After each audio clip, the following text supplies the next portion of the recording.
एक वक्त था जब कांस फिल्म फेस्टिवल में ऐश्वर्या राय के आने का इंतजार सिर्फ इंडिया नहीं, पूरी दुनिया करती थी। फॉरेन मीडिया उन्हें देखकर खड़ा हो जाता था। हॉलीवुड सेलिब्रिटीज उनके साथ तस्वीर लेने के लिए एक्साइटेड दिखाई देते थे। लेकिन आज वही ऐश्वर्या राय सोशल मीडिया पर बॉडी शेमिंग का शिकार बन रही हैं। उनके चेहरे से लेकर उनकी वेस्ट तक डिस्कस की जा रही है। और सबसे शॉकिंग बात, इस बार उन्हें ट्रोल कोई रैंडम मीम पेज नहीं कर रहा था, बल्कि एक Padmashri winning senior journalist publicly उनका मजाक उड़ा रही थी। लेकिन बिलीव मी, ये कंट्रोवर्सी सिर्फ बॉडी शेमिंग तक सीमित नहीं है। इसके पीछे बॉलीवुड का jealousy game, nepotism, Bachchan family dynamics, Sonam Kapoor controversy और आलिया भट्ट कनेक्शन तक जुड़ा हुआ दिखाई देता है। और आज जब पूरी कहानी सुनेंगे आप, तो शायद आपको समझ आएगा कि आखिर क्यों सालों से बार बार ऐश्वर्या राय को टारगेट किया जाता है। तो कहानी शुरू होती है कांस फिल्म फेस्टिवल 2026 से। इस बार ऐश्वर्या राय ने फेस्टिवल का पहला वीक अटेंड नहीं किया। वो आखिरी दिनों में रेड कारपेट पर दिखाई दी और ऑनेस्टली पिछले कुछ सालों के मुकाबले इस बार उनके लुक्स काफ़ी ज़्यादा एलिगेंट और ग्रेसफुल लग रहे थे। Blue gown, traditional look, overall styling, सब कुछ क्लासी फील दे रहा था। लेकिन जैसे ही उनकी तस्वीरें वायरल हुई, सोशल मीडिया पर अचानक डिस्कशन शुरू हो गया। कुछ लोग उनकी तारीफ कर रहे थे, लेकिन कुछ लोग उनके कपड़ों से ज़्यादा उनके शरीर को एनालाइज करने लगे। और फिर आया वो ट्वीट जिसने कंट्रोवर्सी को एक्सप्लोड कर दिया। सीनियर जर्नलिस्ट मृणाल पांडे ने ऐश्वर्या की तस्वीर पर कमेंट करते हुए लिखा कि उनका लुक ब्लॉटेड लग रहा है। अब इसका मतलब क्या था? इनडायरेक्टली ये इम्प्लाई किया जा रहा था कि ऐश्वर्या हैवी दिख रही हैं, उनकी वेस्ट वैसी नहीं रही और शायद उन्होंने कुछ ऐसा खाया है जिसकी वजह से वो ब्लॉटेड लग रही हैं। अब ज़रा सोचिए, जिस महिला ने डेकेड्स तक इंडिया को ग्लोबल स्टेज पर रिप्रेजेंट किया, आज इंटरनेट उनकी बॉडी शेप पर डिस्कशन कर रहा है। और ये सब एक औरत दूसरी औरत के लिए बोल रही थी। मुझे सबसे ज़्यादा शॉकिंग चीज़ क्या लगी पता है? मृणाल पांडे 80 ईयर्स ओल्ड हैं। उन्हें जर्नलिज्म में कंट्रीब्यूशन के लिए पद्मश्री तक मिल चुका है। मतलब एजुकेशन भी है, एक्सपोजर भी है, एक्सपीरियंस भी है, लेकिन फिर भी बेसिक एम्पैथी नहीं है।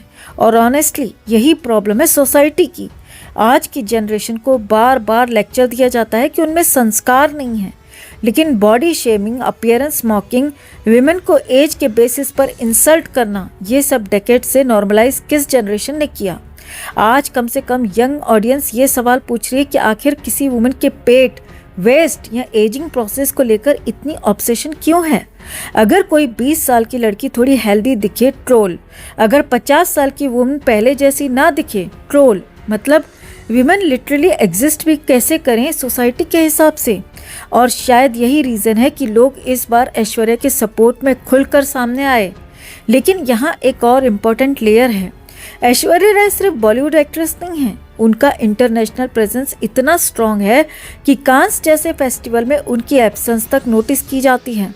एक पुराना क्लिप भी वायरल हुआ था जहां हॉलीवुड पर्सनालिटीज एक्साइटमेंट से बोल रहे थे कि अब कांस ऑफिशियली शुरू हो सकता है क्योंकि ऐश्वर्या आ गई हैं।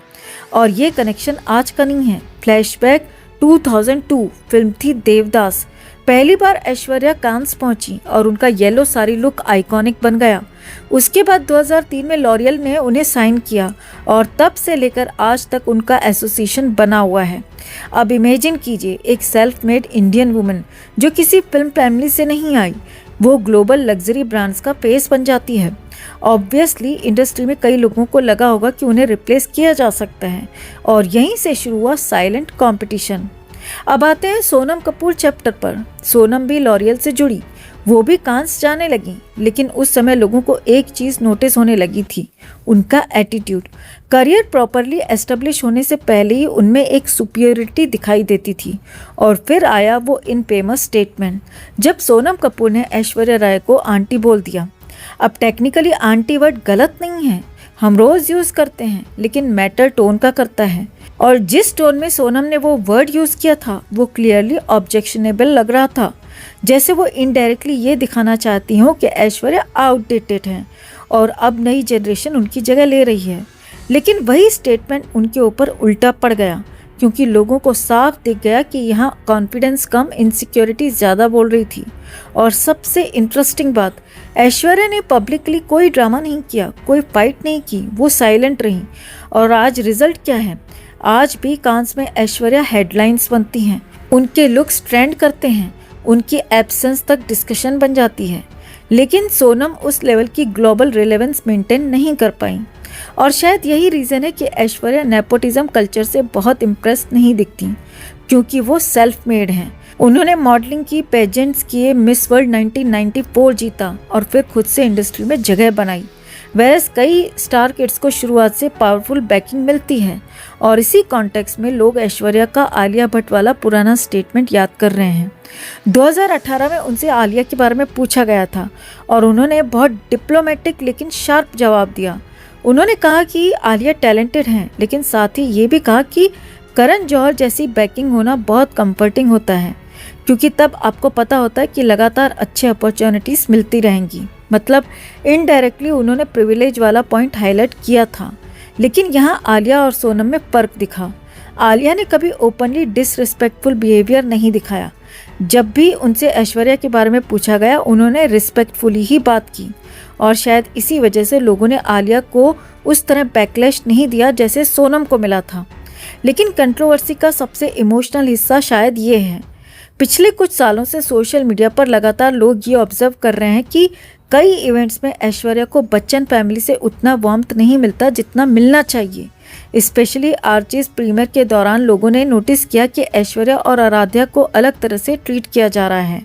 उस दौरान कई क्लिप्स वायरल हुए जहां लोग कह रहे थे कि अभिषेक बच्चन मीडिया के सामने ऐश्वर्या के साथ रूड बिहेव कर रहे हैं। एक क्लिप में तो ऐसा लगा कि वो अचानक पोस्ट छोड़कर वहां से चले गए और ऐश्वर्या ऑकवर्ड फील करने लगी। बाद में अभिषेक ने इनडायरेक्टली क्लैरिफिकेशन दिया कि वो सिर्फ कूल बनने की कोशिश कर रहे थे, लेकिन ऑडियंस को वो एक्सप्लेनेशन पूरी तरह कन्विंसिंग नहीं लगी। हालांकि रीसेंट इंटरव्यूज में अभिषेक ऐश्वर्या की काफ़ी तारीफ करते दिखाई दिए। उन्होंने कहा कि कैमरा के सामने ऐश्वर्या बेहद कॉन्फिडेंट हैं, जबकि वो खुद ऑकवर्ड हो जाते हैं। लेकिन इंटरनेट अभी भी इन डायनामिक्स को क्लोजली ऑब्जर्व करता है, क्योंकि लोगों को जेन्युइनली ऐसा लगता है कि ऐश्वर्या को कई बार टेकन फॉर ग्रांटेड ट्रीट किया गया। लेकिन इन सब के बीच एक चीज़ कभी नहीं बदली, ऐश्वर्या राय का साइलेंस। उन्होंने न बॉडी शेमिंग पर पब्लिक मेल्टडाउन किया, न सेलिब्रिटीज़ को अटैक किया, न अननेसेसरी इंटरव्यूज़ दिए। और शायद यही चीज़ उन्हें अलग बनाती है, क्योंकि कई बार साइलेंस सबसे पावरफुल जवाब होता है। लेकिन सवाल अब आपसे, क्या सच में कांस कंट्रोवर्सी सिर्फ फैशन और लुक्स तक सीमित थी, या फिर इसके पीछे बॉलीवुड की जेलसी, नेपोटिज्म, पावर पॉलिटिक्स और एजिंग वुमेन को लेकर सोसाइटी की टॉक्सिक मेंटालिटी भी छुपी हुई है? क्योंकि अगर एक ग्लोबल आइकन तक को लोग इस तरीके से जज कर सकते हैं, तो इमेजिन कीजिए आम वुमेन कितना प्रेशर फील करती होंगी। कमेंट करके बताइए आपका क्या ओपिनियन है। और अगर आपको ऐसी डीप बॉलीवुड स्टोरीज पसंद है जहां ग्लैमर के पीछे की रियलिटी